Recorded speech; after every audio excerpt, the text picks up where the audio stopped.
point. When people come to class, the people who show up late, and I have to make it before the end because there's some people who leave early. I don't know. There's like these interesting things that happen in class that I've never quite understood, but you just have to put up with it. It's called Golus. Okay, we're in the middle of the second paragraph, the first paragraph. I'm sorry, on the second page. Shin Tes Zayin. Okay. Now, some people, Baruch Hashem, you did a review yesterday, which is a good idea. I heard some people went even a little further, which is an even better idea. It's an amazing thing. I apologize for yesterday. It was a continuing saga of this whole thing. So after what I went through, so I have to get iron. So Mitzvah Shabbos, I went to get iron intravenously, which was fine, perfectly innocuous thing to do, except I had some bizarre reaction to it at 4:30 in the morning, and was just completely out of it until about 9. So that's why 7:30 wasn't happening. There was no way 7:30 was happening. By 10 o'clock, so I made that tape. By that time, I could actually think straight and give you guys a Gemara shiur online. But so now we have to figure out a new way to get iron. So I thought I would just go downstairs and eat some of the barbells, but I don't think that'll work. I asked the doctor. He said, "No, that won't work." I asked the dentist. He said, "That really won't work." So okay. So the first answer to our question as to the connection of paraduma to Moshe is the union of paraduma being. I mean, again, the first answer is based on the two answers are both based on a general rule. And what's that general rule? That general understanding that paraduma is a mitzvah klolis. It's a general mitzvah that therefore is somehow a prototype for all mitzvahs, and so something that applies to paraduma will apply to all mitzvahs. So the fact that paraduma is very powerfully connected to Moshe means all mitzvahs are very, very powerfully connected to Moshe, right? And we learn something very unique from paraduma. Okay, so now what was it about paraduma that made paraduma something klali, something very general relative to mitzvahs? It's a very short answer if you know the answer. Very long, like most answers. If you don't know the answer, it might take 5 minutes to say, but if you know the answer, you'll say it in a few words. What is it that we said about paraduma? This is in Oi's base, and I can ask you because you guys did review yesterday, right? What is it about paraduma that makes it a mitzvah klolis? 2-word answer, Ritzoy v'Shoiv, right? Elevation and transcendence and coming back into the world. You could say imminence, but it's really not. It's really shayv. It's coming back, going up and coming back. In other words, two different tnuot, two different movements in kedusha, in holiness. One is the desire to transcend Olam Hazeh. The other is the obligation to be involved in Olam Hazeh and elevate Olam Hazeh. Right? Now that's really an obligation because it's not so much a and be completely connected to godliness. But that's not what the Eibishter wants. What the Eibishter want? Shape. The Eibishter wants us to come back into experience certain levels of transcendence, but also come back into Olam Hazeh and express that transcendence in our relationship with Olam Hazeh, and therefore elevate Olam Hazeh. Okay, and that can be bittul, that can be Mesiras Nefesh, that can be Kabbalah Soul. Okay, so and paraduma expresses both of those. How? The Eish and the Mayan, and the Eish and the Afar. Right? The Eish, you burn it up, that which goes above, completely devoured, the paraduma. On the other hand, that afar is then put into water and sprinkled below, right? So there's the transcendent aspect of it, the elevation of it, it's completely burnt up. And then there's also the level in which it's brought down into Olam Hazeh to bring about a certain reality, a certain result in Olam Hazeh. And that result is actually to undo the single most powerful expression of Olam Hazeh, death. Tumas Mace, someone who's come in contact with death, which is the, on a certain level, I mean, obviously the Eibishter created a world where such a thing exists, so I understand that, but death is the single most ungodly, so to speak, reality imaginable. Because the Eibishter is all about life, the Eibishter is all about existence, the source of existence exists essentially. Death is the absolute opposite of that, and for that reason, the tumah of Tumas Mace is the most serious tumah. Okay, In that context, we said there are two, there's going to be two, we've seen one, we're in the middle of one. There are two different answers to the question as to what it is about Moshe that he is so powerfully connected to mitzvahs. And what was the first answer? Again, a short answer, we're in the middle of it. What is it about Moshe, or what is it about mitzvahs that is necessary such that that's somehow shaykh to Moshe? Two-word answer in Hebrew. It's too quiet in here when I'm asking these questions. You learn a mimer, you have to know it. Not knowing it is like, sort of not worth the time. I'm counting on you. Mesiras Nefesh. First answer is Mesiras Nefesh. Moshe is the source of Mesiras Nefesh, and every mitzvah has to be performed with Mesiras Nefesh. And how do we learn that from Moshe Rabbeinu, that every mitzvah has to be performed with Mesiras Nefesh? What did Moshe teach us before we went into Eretz Yisrael? Shema Yisrael. And why are we saying Shema Yisrael? What's it all about? What's Shema Yisrael about? Mesiras Nefesh. Right? B'chol levavcho, b'chol nafshecho. Even if he takes your soul. Right? And the Rebbe explained at the bottom of the page and top of the next page, it can't be that Moshe Rabbeinu is teaching us about Mesiras Nefesh relative to the fact that we're going to have to be Mesiras Nefesh in fighting the wars that we're going to fight in order to conquer Eretz Yisrael, because we've been promised that they're all going to be afraid of us and they're just going to melt in front of us, which is what happened. Okay? So then what? What's the Mesiras Nefesh? The Mesiras Nefesh is in performance of mitzvahs, which is starting in earnest once we get into Eretz Yisrael, because there's going to be so many mitzvahs to be done in Eretz Yisrael that weren't done in the Midbar. Right? Just because of the nature of life in Eretz Yisrael, also the nature of life, we're sort of entering into the real world, so to speak, by virtue of leaving the magical reality of the desert and entering into Eretz Yisrael in the year 2488. So in that year, Moshe Rabbeinu taught us about Mesiras Nefesh and the need for Mesiras Nefesh in mitzvahs. Right? So now, I'm going to start at the top of the page. We read 3-4 lines down. That's okay. But we can still start at the top of the page. We read down to footnote 16 and we read footnote 16. Okay, but we're going to start at the top of the page. V'yesh lemer, shin tez zayin. These 4 lines are review. Why did Moshe teach this specifically to the generation entering into Eretz Yisrael? Ki Mesiras Nefesh hu inyan of bittul. Mesiras Nefesh comes from bittul. Mesiras Nefesh comes, and bittul again does not mean that you're a nobody and you sit and drool in a chair with no personality. Bittul means that you realize that your agenda, that you don't have an agenda, that your agenda is God's agenda. That's bittul. You realize you exist to express what HaKadosh Baruch Hu wants from you in Eilam Hazeh, and that might even take you to a state of Mesiras Nefesh. And without that bittul, a person won't be Mesiras Nefesh. That's what I understand. I have to make, what will the person be interested in? Their life. It's my life. I can't give up my life for this. Right? Whereas bittul allows one to reach a state of Mesiras Nefesh. Now, Mesiras Nefesh doesn't mean necessarily a person has to die, as we talked about at length. Mesiras Nefesh is a person who gives up their ratzon. Conceptual Mesiras Nefesh. They're willing to give up their life for the Eibishter. Right? They're willing to go live somewhere where there's no education for their children and where there's no shul to daven in and there's very little Yiddishkeit, but they're willing to go do that because they understand that that's what HaKadosh Baruch Hu wants done in this generation. That's called Mesiras Nefesh. They're not dying, right? But they're going somewhere that's completely ridiculous for a religious person to go to. A crazy place. Why would anybody want to do that? Right? Well, interestingly enough, what gives them the koyach to go do that? The Rebbe. That's exactly what the Rebbe teaches. Moshe Rabbeinu gives them the koyach to do that. Why would anybody live in Staten Island? Go live in Brooklyn. It's right there. It's so close. Like, why bother? Right? It's right there. Right? Oh, because there's something to do in Staten Island. It has to be done.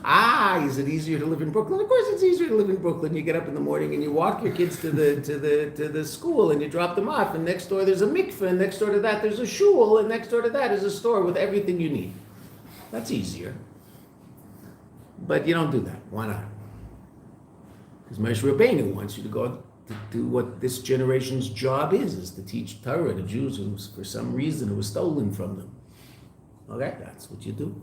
So you can move to Staten Island, which is, not so off the wall. Or you can move to Peoria, Illinois, which is crazy because we want to live in Peoria, Illinois. Or you live in, who knows, the Philippines, I don't know, Abu Dhabi. I mean, wherever you go. Abu Dhabi. My son is in the midst of, I don't know whether he's going to go, but right now he's in the midst of negotiations with the shluchim in Abu Dhabi as to whether or not he and his wife will move to Abu Dhabi. Right? Okay, who in their right mind would do that? What are you, crazy? He lives in Yerushalayim. Right? There's a mikveh a block away. Abu Dhabi. There's Jews in Abu Dhabi.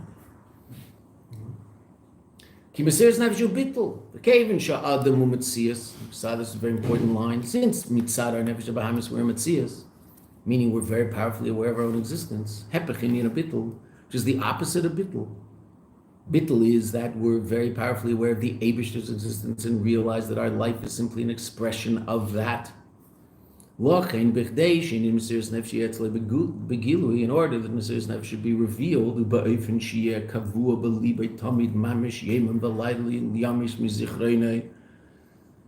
the language of the Alter Rebbe in Tanya, that mesiras nefesh should be set in his heart constantly, day and night. It won't leave his memory. You need a special empowerment.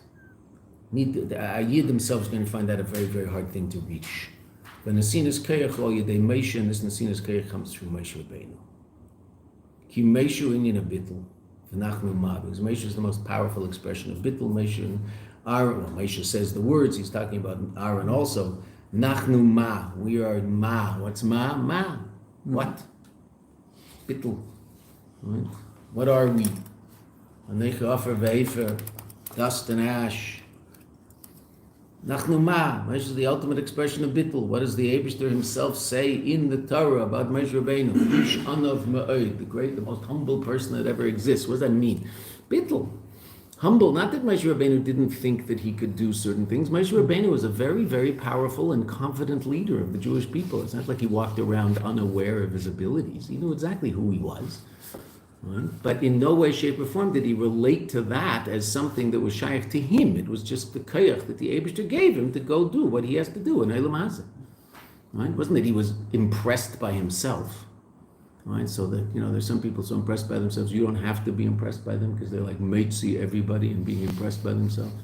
They do that. So they do the mitzvah of being impressed by him for everybody. So you don't have to be. But Moshe wasn't impressed with himself. Who was Moshe impressed with? The Eibishter. The Eibishter gave Moshe keiches that no one else has. Okay, but say this. Moshe knew that. Of course he knew that. Right? Read the book. Right? Very powerful leader. That being said, he didn't relate it to himself in any way, shape, or form. Right? But should Moshe know that he has the koyach to give the Torah to the Jewish people? Well, if he doesn't know that, we're in trouble because he won't do it. He did it. Mm-hmm.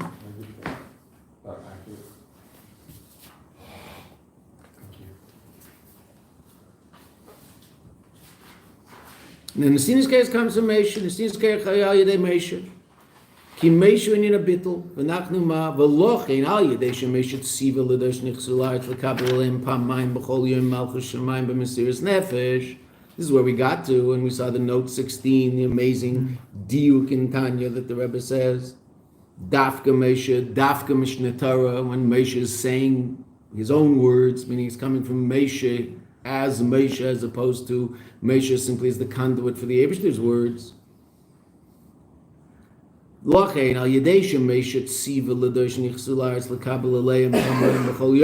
Moshe commanded the Jewish people that twice a day they should accept upon themselves Malchus Shemayim b'mesiras nefesh, willing to give up their life for the Eibishter. Therefore, that gave them the koyach. Their connection to Moshe is what gave them the koyach to do that which had to be done. And why does it have to work that way?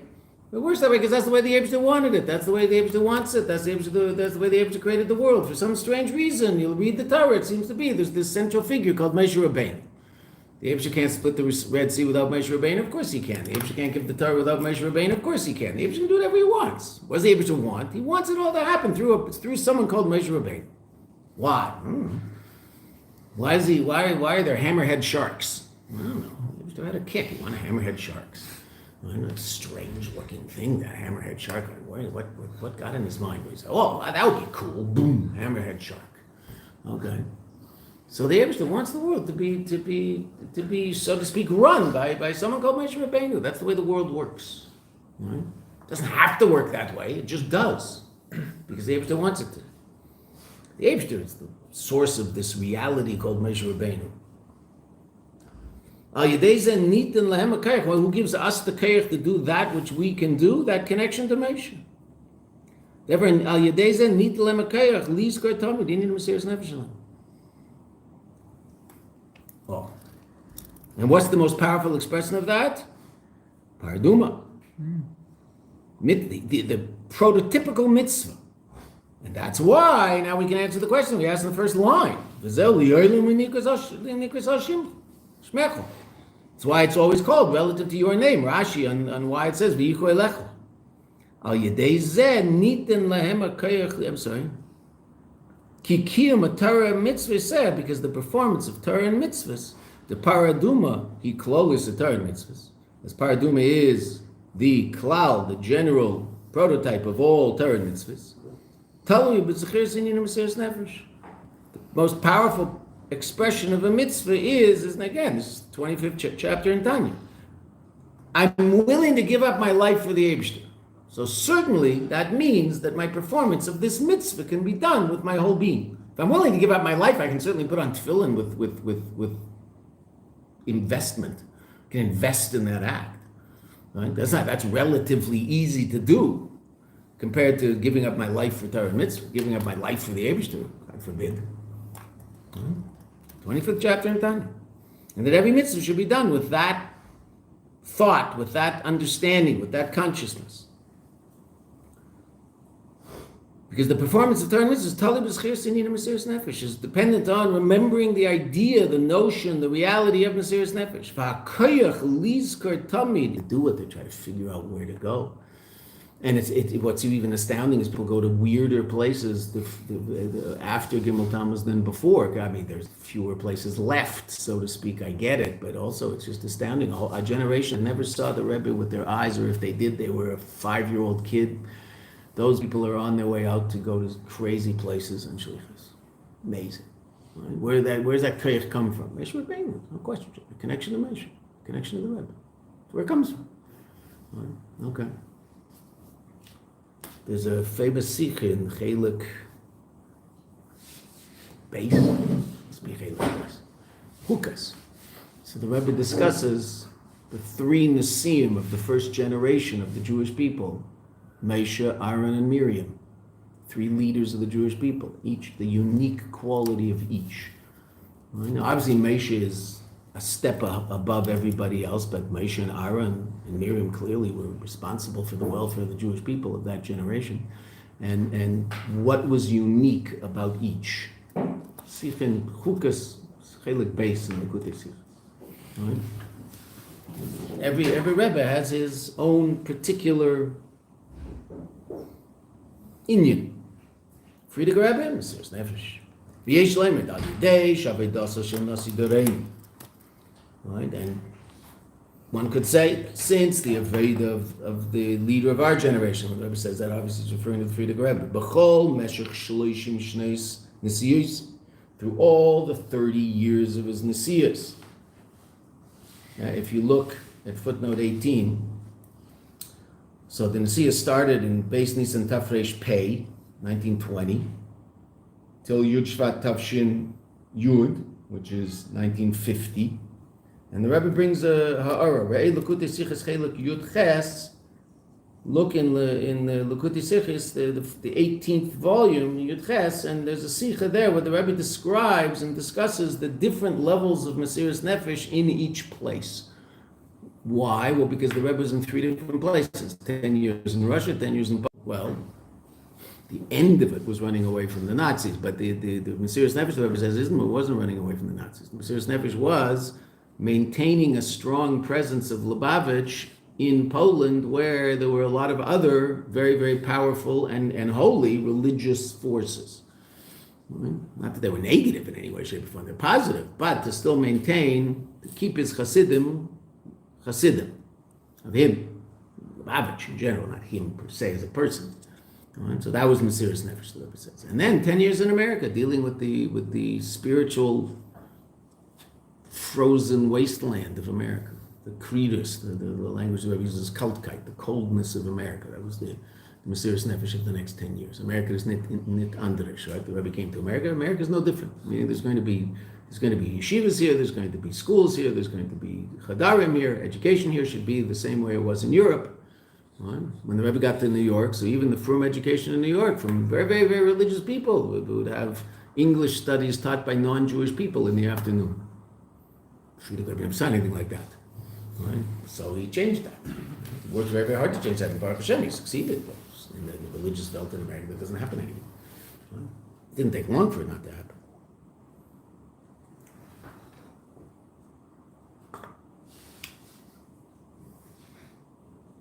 So the 30 years of the Nasias of the Frierdiker Rebbe, Heiss of Mesiras Nefesh Begilu, there was revealed Mesiras Nefesh. So again, in that Sikha, in Chelek Yud Ches, the Rebbe talks about the three different levels, three different kufot, periods. Lochen and Asinas Kerech al Zechias Mesiras Nefesh, this empowerment that comes, that is the empowerment for remembering the notion of Mesiras Nefesh, Mispashtus of the Meshach B'Doreinu, through the expression of Moshe in our generation, but Gilu Yadjesu is even more revealed. Okay. So that's the end of the first answer. First answer, the Rebbe says again, the basic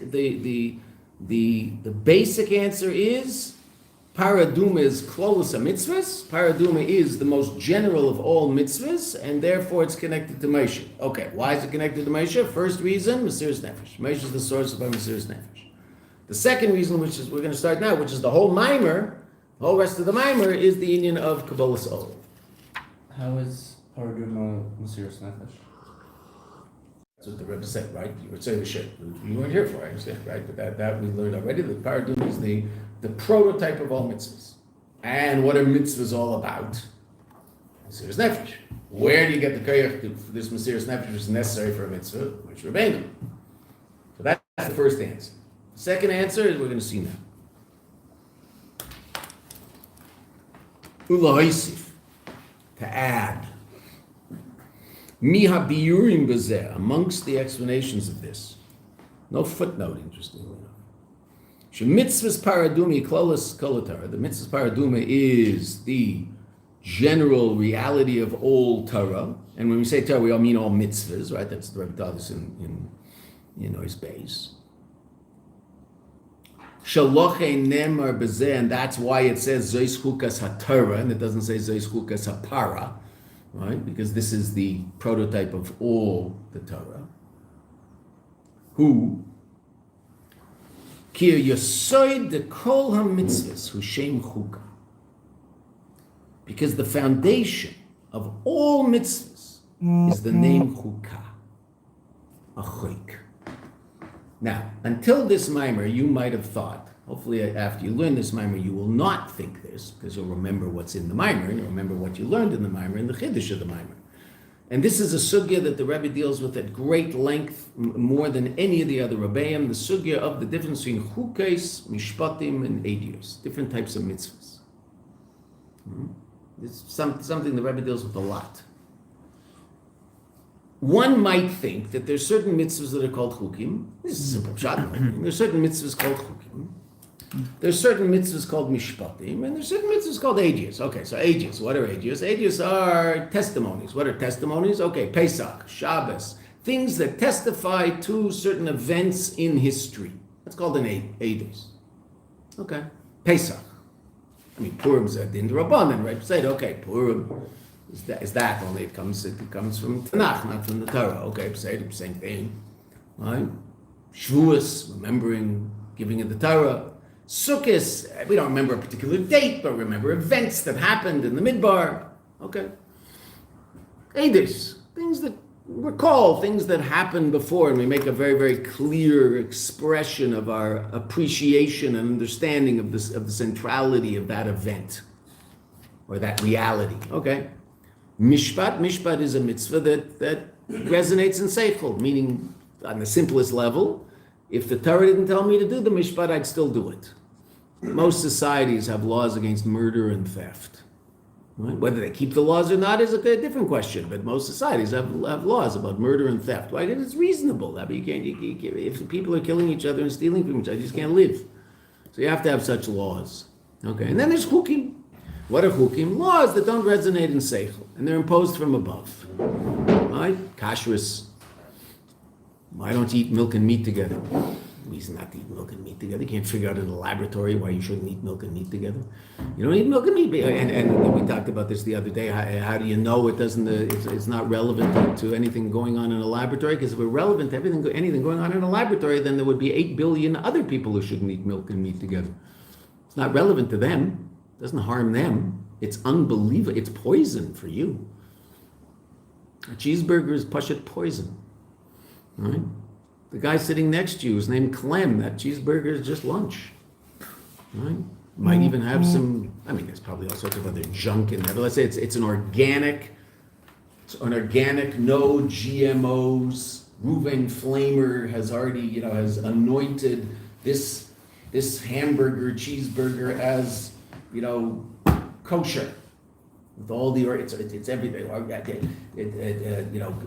range-fed beef, and everything. It's got everything in it. It's perfect, this thing. It's chaval to eat it, because it's just so perfect. Okay, the guy eats that cheeseburger. It's good for him. You have a lot of protein, whatever. He gets all sorts of good stuff out of it. The Jew sitting next to him eats it. It's pashut poison. It's like he's drinking arsenic. How's that happen? That's called a chayk. Doesn't make any sense. It's an imposition from above, coming in place beyond tam v'das, beyond infinite. That's a chayk. That's how we might understand it, but that's not how we should understand it. Because the Rebbe is going to teach us that's not true. Every single mitzvah is a chayk. Because what's chayk comes from a place beyond intellect. Comes from a place called the ratzon of HaKadosh Baruch Hu, the will of HaKadosh Baruch Hu, which is beyond intellect. Some mitzvahs descend down and are also expressed in intellect. So those are called mishpatim. Mitzvahs that don't emanate downward and therefore aren't expressed in it, they don't emanate down to such an extent that they're clothed in intellect, so therefore they can't be understood. Those are called chukim. But every mitzvah is a chayk. Every mitzvah is ultimately an expression of the ratzon of HaKadosh Baruch Hu. Are we going to also, is the Rashi where this fit into all this? Not so much. Right? But you can extrapolate from Mishpatim to Eidos. Right? Ki yisoid the kol mitzvahs shem chuka. Hainu. Sham mitzvahs hem rotzon elyon shelamayla miseichel. Mitzvahs, by definition, are the supernal will which is beyond intellect. And when we say beyond intellect, it's very important to understand this, even though it's a hard thing to sort of wrap your head around, but you have to figure out how to wrap your head around. When we say beyond intellect, we mean also beyond the Eibishter's intellect. Because the Eibishter's intellect is unlimited intellect, but intellect is intellect, and intellect is limited to the extent that it isn't something else. Right? Okay, so there's when we say the Eibishter has intellect, well, what does that mean? The Eibishter has intellect. The Eibishter is beyond any description whatsoever. Okay, but the Kadosh Baruch Hu also allows himself to be expressed within the context of certain aspects of reality that you and I experience. So we'll say relative to, the fact that you and I experience intellect means there's also something called intellect in the Eibishter. The fact that you and I experience something called Ratzon, so that means there's also Ratzon in the Eibishter. Okay, the Ratzon in the Eibishter is transcendent of his intellect, just like your will is transcendent of your intellect. Will is higher than intellect. It's just the nature of the two states of reality. Just like intellect is generally understood as higher than emotion. Okay, fine. Animals emote much more powerfully than they intellect. Right? Something unique to humans is that thing called human intellect. Animals have a certain level of intellect. We've talked about that before. But intellect obviously is loftier than emotion. And that's why you are responsible to make sure that your intellect channels your emotions and not the other way around. Because your emotions are expressed within the context of what you understand as an objective, reasonable expression of that emotion. And if you can't do that, well, that's called childish. Children have a hard time doing that. Adults manage, hopefully. It's the difference between a child and an adult. How powerful is their intellect, and how successful is their intellect in controlling and modifying their emotions. Children just emote. Okay, get used to it. That's what they do. If you happen to have roommates who are children, which Bezrat Hashem, every single one of you will at a certain point in your life, so those roommates are going to act in a rather bizarre way now and then. Okay, that's fine. That's perfectly reasonable. He's 4. What do you expect from him? Oh, let's have a deep intellectual discussion about why this behavior is unreasonable. You have to tell him what's true. Just keep telling him what's true and what's proper and what's true and what's proper. He's not necessarily going to get it yet, but you've got quite a bit of time to give him the basic understanding of life that you think is true and important. And if you just keep saying that calmly and consistently, he'll walk out of your house with that understanding in most instances. He'll figure it out, that that's what you think is true. All right? Okay. And proper. Fine. So please and thank you. He's not always going to say please and thank you. But if you teach him that please and thank you is an important thing to do, and every time he doesn't say please, you say please. And every time he doesn't say thank you, say todah. Right? Sooner, like, calmly, you didn't say todah, give me that back. No, that's not going to help. Just going, todah. Todah. So you'll walk out of your house and he'll be the type of person that says please and thank you when he gets things and asks for things, right? He'll be like a normal, healthy human in that tiny little regard, which is, important thing. Okay. Don't have to scream at him. Just keep saying it. He'll get it. Okay, about more sophisticated things also. I mean, that's very sophisticated, actually. Please and thank you, but okay, it's simple. Right? Okay. So, his emotions are going to be very, very powerful. Fine. At a certain point, he'll start using his intellect to temper his emotions. Right. That's an adult. Intellect is more powerful than emotion. Ratzon, will, is more powerful than intellect. As a matter of fact, the things you think about are the things you want to think about. That's why you're thinking about them, because you want to. Right. So the Ratzon of HaKadosh Baruch Hu comes from a place beyond his intellect. Does that Ratzon of HaKadosh Baruch Hu emanate downward, and is it clothed, that's the language we use in Chassidus, is it clothed in intellect afterwards? Well, some yes, some no.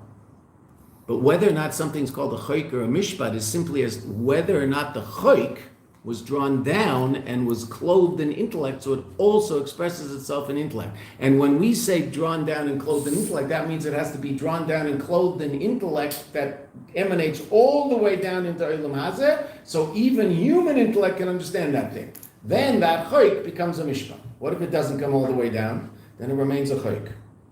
Does that mean there's no intellect whatsoever in that thing? No, there might be some intellectual understanding, but not an intellectual understanding that can be understood by humans down here in a laboratory.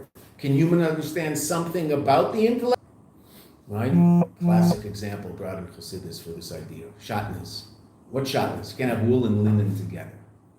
Doesn't work. Take it into a laboratory. Check it out. Anything wrong? Nothing wrong. Nothing's going to happen to the person wearing shatnez in Gashmis. Again, for the Jew, it's horrible, but the Romanian can wear shatnez. It's not a problem. Okay. Shatnez is called a chayk. But there is a seichel of shatnez. What's that? Meaning, the Ratzon of HaKadosh Baruch Hu has emanated downward and can be expressed in intellect, even though it's a spiritual level of intellect and not a physical level of intellect. I mean, it's not going to happen in the laboratory. But you and I can talk about shatnez and come to an interesting conceptual understanding as to why wool and linen don't work.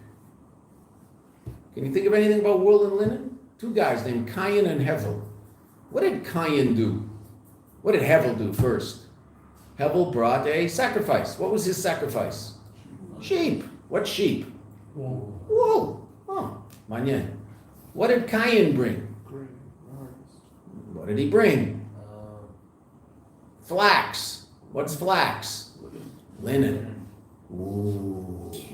What happened? Not good. Evidently, those 2 things don't go together so well.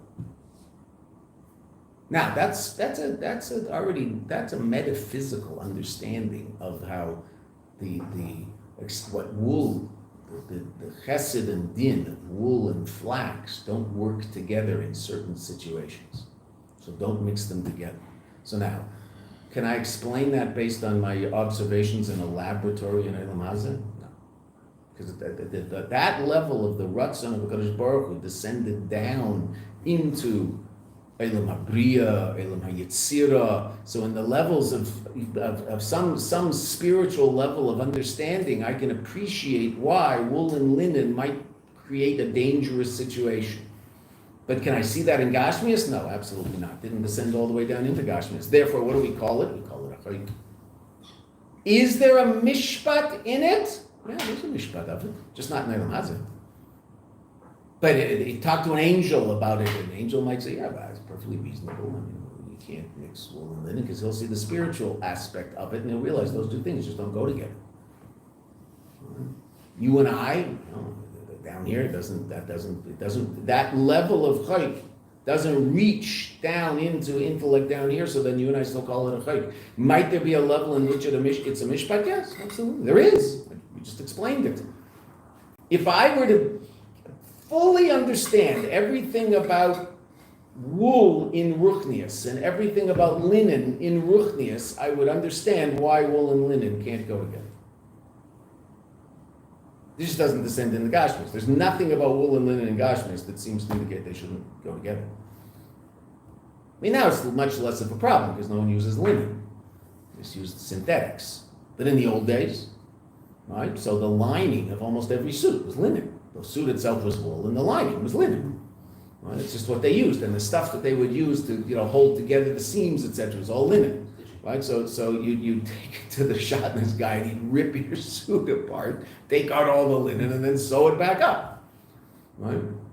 25, 30 years ago, the only place you'd ever find that is if you bought a suit from Eastern Europe. It was still, if you got a suit from Romania, Bulgaria, once they were there, started making things, they make suits.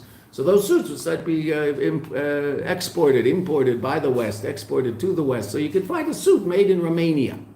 You find a suit made in Romania, take it right to the shotness guys. Because in those days, they didn't have synthetics. They were still using linen. So the suit always had shotness. Romanian suits, Bulgarian suits, those suits from Eastern Europe, Hungary. They were nice suits. They made nice suits. They're, real people, not to be tailors. Your great-grandfather was a tailor in Hungary or Romania or Poland or somewhere like that, right? So those tailors, right, they made nice suits, right? But they were full of linen. Right? Not now. No, I think it's all. I mean, you still have to get it checked, but if you buy a suit in a non-Jewish store, like, walk into, some major place and get a suit, you have to get that suit checked for shotness before you can wear the suit, right? If you buy it in Borough Park or Crown Heights or Geula, so then you don't, because they're not going to sell you a suit with shotness. It'll already be checked, right? But Stama suits, you have to get it checked. And even though today it's very rare to find shotness in it, because it's all synthetic, all the everything used to hold the wool together is synthetic. Which is an advantage for us Jews. But there's an example of a choik coming into a state of mishpat, but only on a certain level. It only, so to speak, descended down to a certain level and was expressed in intellect on that level, but not down here in Eilam Hazeh. Shotness. Chassidus Panini Satara will explain all sorts of amazing spiritual reasons for things that happen in the Torah or things that we do. Okay. Does it necessarily always emanate down into physical reality? No. Sometimes the reason, so to speak, will be spiritual. So every mitzvah, the Rebbe says, is a chayk. But in Shinap, we're going to see every mitzvah is also a mishpat. Has some aspect of mishpat. Right? Paraduma, what's the Rebbe going to teach us relative to paraduma, so we know where we're going? So we'll recognize it when we see it. Paraduma is the prototypical chayk, right? It's the ultimate chayk, the red heifer, right? Ad kidei kach, what's so unusual about the paraduma? What is it that makes the paraduma unbelievably difficult to understand? Is it how impurity is able to just transfer from one person, purification of one person causes the impurity of another? Oh, okay, so what you have to explain what you just said. Yes, when, is it the Kohen takes the ashes of the red heifer, or when the ashes are made of the red heifer? No, keep going. When the Kohen takes the ashes of the red heifer and uses those to purify another Jew, then that Kohen becomes right, the impure. Kohen himself becomes impure. But also, while they're How's that basically work? taking the red heifer and burning it, those that are involved, they themselves become impure. Right. So how's that work? Okay, don't understand. That's my Right. question. That's called a chayk. Don't ask the question, it's called a chayk. Don't understand it, right? There's no answer in Gashmias. Okay, so that, I mean, Tuman Tara B'chlal is a chayk, right? Why, Tuman Tara, there's no such thing as Tuman Tara in Gashmias, right? You can't figure out that this is Tomei in a laboratory. Okay, so the whole idea of Tuman Tara is completely metaphysical. That being said, that this is an example of something that doesn't make sense to the nth degree because the person who's creating the Tara himself becomes Tomei. Okay, let's stop that. We're not going to discuss that because we don't know anything about it. Okay, Yafet. So that's the Indian of Paraduma. That's what's so unique about Paraduma down here that makes it even harder to understand. Okay, that being said, there's a place where Paraduma makes sense. It's called Eilam Atzilus. The other part that. Now, we're stopping with that, Daniel. We're not going there any further. We have enough of that because we want to know where it does make sense. Eilam Atzilus. In Eilam Atzilus, if you live in Eilam Atzilus, Seichel of Eilam Atzilus understands Paraduma. Seichel of Eilam Abriya? No. Seichel of Eilam Yitzira? No. Seichel of Eilam Azeh? Gashmi? No. There's no, that explanation that we just gave about Shatnez, we're not going to find anything like that relative to Paraduma. Shatnez, we can explain it on some spiritual level. Not a physical level, but spiritual level. We can explain it. Kayin, Hevel, Shatnez, I mean, it's part and parcel of the whole, it didn't take long for the world to figure out Shatnez. First generation. Okay. Well, second generation. Kids of the first. Fine. Paraduma, we're going to see that the mishpat of Paraduma, the seichel of Paraduma, the intellect of Paraduma exists in Eilam Atzilus. Nowhere else. Shlomo Melech said he wanted, in other words, Moshe Rabbeinu understands Paraduma, which because I'll say. Shlomo Melech tried to and said, Lo ala biyadi. I didn't get it. I didn't get there. Was Shlomo Melech living on a level in which he could explain to you, based on his intellect, the whole idea of Shatnez? Yes. Shlomo Melech, his intellect lived in a place where Shatnez made sense. Not Paraduma. That was still beyond his grasp. Wasn't that the only one? Yeah, that was the only one. By Shlomo. Moshe, even that. Well, so let's see what that's all about. That's where we're going.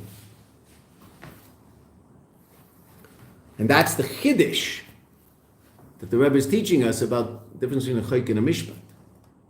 Every mitzvah is a chayk. Every mitzvah is a mishpat. Where? That's the issue. Every mitzvah is a chayk in its source. It's Ratzon Elyon. How far down has that Ratzon emanated, and how far down is it clothed in intellect? And if that Ratzon of HaKadosh Baruch Hu emanates all the way down into Olam Hazeh and is clothed in human intellect, so then you and I call that a mishpat. And we will understand, based on our limited understanding, that murder is a bad idea, and don't do it. And so to speak, I don't even have to be told. I am told. Why? Well, because for two reasons. First of all, the source of it is a chayk. I have to appreciate that. Second of all, the first, most basic thing I would say, first of all, but if a person thinks that the reason that you and I understand as to why it is we don't murder is the same as a Kadosh Baruch Hu's reason, so to speak, why we don't murder, then that person is a very unsophisticated person. If you think that finite human intellect comes to the understanding of not murdering, or can appreciate the reason of not murdering, that infinite godly intellect understands, so you just don't understand very much. finite intellect understands don't murder. That's true. Is that the reason the Eibishter said don't murder? I doubt it. His reason is infinite. My reason's finite. Simple mushal for the same thing. A 35-year-old parent explaining something to a 4-year-old child is going to explain it in a way that the 4-year-old child can understand. Is that the parent's reason? No. It's the parent is taking a reason that the 4-year-old child will understand. Does the 4-year-old child understand it? Yeah, he understands it very, very well. 100%. Is that the real reason in the parent's head? No. The parent has a much more sophisticated reason as to why it is that this behavior is called for or not called for. Okay. That's within the context of finite intellect. All the more so the Eibishter's infinite intellect. So certainly we don't think that our understanding of why murder is a bad idea is the Eibishter's understanding as to why murder is a bad idea. That's a silly thing to think. Hainu. In 2 minutes, and we're going to stop. I'm just going to make a public announcement, and then Hainu. Every mitzvah. V'lochen gam kiyubam, therefore the fulfillment of every mitzvah.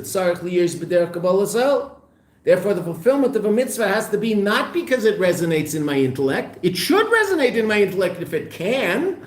I'm obligated to learn as much Torah as I can and bring as much down into my intellect as I can. And even if I'm only bringing it down into my intellect, like you and I just brought Shatnas down into our intellect. So now you and I have a sophisticated understanding of Shatnas. It's not in Gashmias Beseder, but we still appreciate in human intellect the fact that Kayin and Hevel and wool and linen and that, wow, what an amazing idea. I remember being very excited the first time I ever heard that idea. That, wow, that's like an amazing thing. Okay, it's an amazing thing. Okay. It's not in Gashmias, still an idea that human intellect can understand, so we can appreciate it. But bottom line, why is it that you don't wear shatnas? Right? Because the Eibishter said so. Why don't you murder? Because the Eibishter said so. There's a big difference. Because if it's not the Eibishter saying so, then you'll figure out some reason. You will rationalize murder at some point. Mm-hmm. What? That sounds a lot like I'm say because I said so. Why? Right. Why do you do it? Because I said so. B'diuk. Sometimes parents have to say that to children. Right? Why does a child listen to a parent? Because the parent said so. Might the parent also explain to the child why it's a reasonable thing? Yes, that's part of the education of the child to realize that this type of behavior is good for you and positive and proper. Okay. But bottom line, why does the child listen to a parent? Because he said so. And what's really important, and the parent should say this now and then, the reason you have to listen to me is not because I'm bigger than you. The reason you have to listen to me is God said so.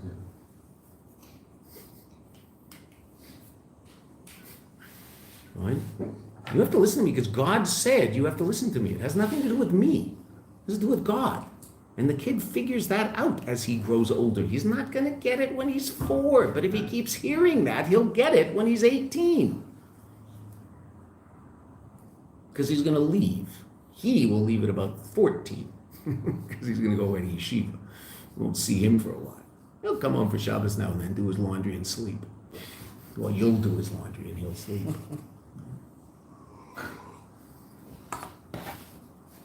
Okay, one more line, 2 more lines, and we'll stop right. Lochen gam. Let's just finish this line. Lochen gam kiyum tzarich liyos b'derech kabbalah tzol. Chuka. What? Chuka chakakti gezeder gezarti. A choik I have established, and a decree I have decreed. Why do we do what the Eibishter says? Because he said so. Right? And then the next thing, what we'll see tomorrow morning first, is how that's shaykh to Moshe so powerfully, the union of paraduma. But what's important, again, now, a lot of what we talked about just now for the last 10, 15 minutes, we haven't seen it yet in the Maimer, but I just want you to know where we're going. We're going to a place where the Rebbe is going to explain us, and this it's explained to us, and this is so powerful. This is found all over the Rebbe's Torah. This is a sugya the Rebbe deals with all over, more than any other Rebbe. The inyan of choik and mishpat. Every mitzvah is a choik and a mishpat. Not that there's hukim and mishpatim and never the twain shall meet. No, every mitzvah is a choik because it's the Ratzon of the Ratzon. And in every mitzvah is a mishpat. There's an aspect of seichel in the mitzvah. The question is, how far down in reality does that seichel descend? If it descends all the way down into Elam Hazeh, so then you and I call that a mishpat. If it doesn't, you and I call it a chayk. Paraduma, we're going to see, stays in Atzilus. Okay, just quickly. They don't have to hear this in Bangladesh, right?